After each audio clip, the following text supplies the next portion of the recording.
Mahigit 18,000 service delivery riders ang nasa listahan ng DSWD na nakatakdang bigyan ng cash relief assistance ngayong araw dito sa Pasig City. Ang ilan sa kanila, madaling araw pa lang pumunta na rito sa payout center sa Capitolio Amphitheater. Gaya ng mag-asawang rider na sina RJ at Daisy na dumating kaninang pasado alauna. Galing pa sila sa Rodriguez Rizal. Marami raw silang pinagkakagastusan ngayon, lalo't may 3 graduating silang mga anak. Ang 10,000 pesos nga raw na matatanggap nilang mag-asawa, baka hindi pa umabot ng 2 linggo.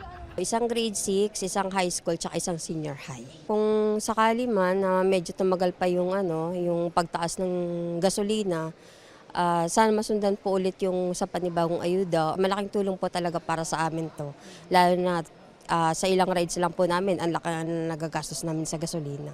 Maaga rin sa pila ang 50 anyos na si Jonathan na taga Antipolo. Naghatid pa nga raw siya ng pasahero mula Makati City patungong Imus, Cavite kagabi bago makarating sa Pasig kaninang 2:00 ng madaling araw.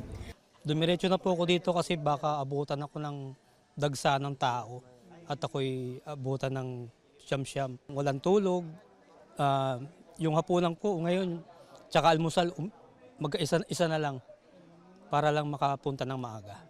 Bumiyahe naman ng mahigit 2 oras si Edgar mula pa sa Cabuyao, Laguna.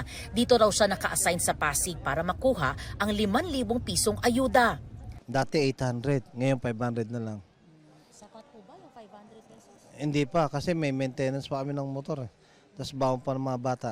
Dati ang full tank namin 250 lang. Ngayon 400 na. Tapos mababa pa ampere. Sana po i-freeze na nila yung oil. Masyado na pong mataas. Dito sa Pasig City, kape at tinapay ang almusal ng ilang riders na naghihintay. Bit-bit nila ang original at photocopy ng kanilang lisensya na requirement para makuha ang 5,000 ayuda.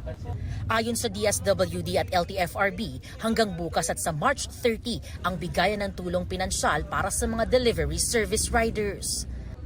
Ito ang unang balita. EJ Gomez para sa GMA Integrated News. Gusto mo bang mauna sa mga balita? Mag-subscribe na sa GMA Integrated News sa YouTube at tumutok sa unang balita.